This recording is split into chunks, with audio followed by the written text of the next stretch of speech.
நான் பாவி இயேசுவே, என் வாழ்வை மாற்றுமே.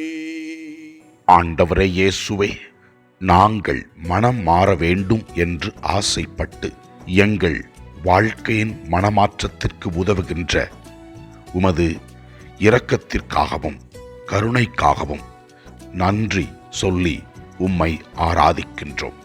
முதல் வாசகத்திலே நாம் பார்க்கின்றோம், கடவுள் யோனாவிற்கு தோன்றி நினிவே மக்களின் மனமாற்றத்திற்காக போதிக்க அனுப்புகின்றார்.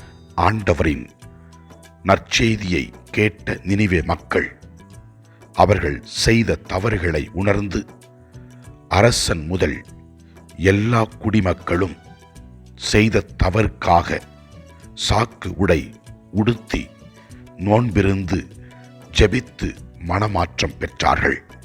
அதனால் ஆசீர்வதிக்கப்பட்டார்கள். நற்செய்தி வாசகத்திலே நாம் பார்க்கின்றோம், மக்கள் இயேசுவிடத்திலே அடையாளத்தை கேட்டார்கள். அதற்கு ஆண்டவர் இயேசு கிறிஸ்து கூறினார், யோனாவின் அடையாளம் தவிர வேறு எதுவும் கொடுக்கப்பட மாட்டாது என்று. ஆண்டவர் இயேசு கிறிஸ்துவும் மனமாற்றம் பெற வேண்டும் என்று மக்களை வலியுறுத்தினார். இயேசுவில் நம்பிக்கை வைத்து மனமாற்றம் பெற்ற மக்கள் ஆசீர்வாதத்தோடு வாழ்ந்தார்கள். கடவுள் நம்மிடமிருந்து எதிர்பார்ப்பதும் மனமாற்றம். நல்ல வாழ்க்கை வாழ நாம் முற்படும் பொழுது ஆண்டவர் நம்மை ஆசீர்வதிக்கின்றார். எனவே இதனை உணர்ந்து இந்த தவக்காலத்திலே மனமாற்றத்தின் மக்களாக தீய சிந்தனைகளை, தீய சொற்களை, தீய செயல்களை விட்டுவிட்டு கடவுள் விரும்புகிற சொற்களையும் கடவுள் விரும்புகின்ற செயல்களையும் செய்வோம். கடவுள் நம்மை நிறைவாக ஆசீர்வதிப்பார்.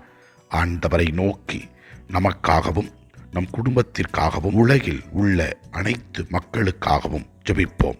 இறைவன் நம் ஜெபத்தால் அவர்களை ஆசீர்வதிப்பார்.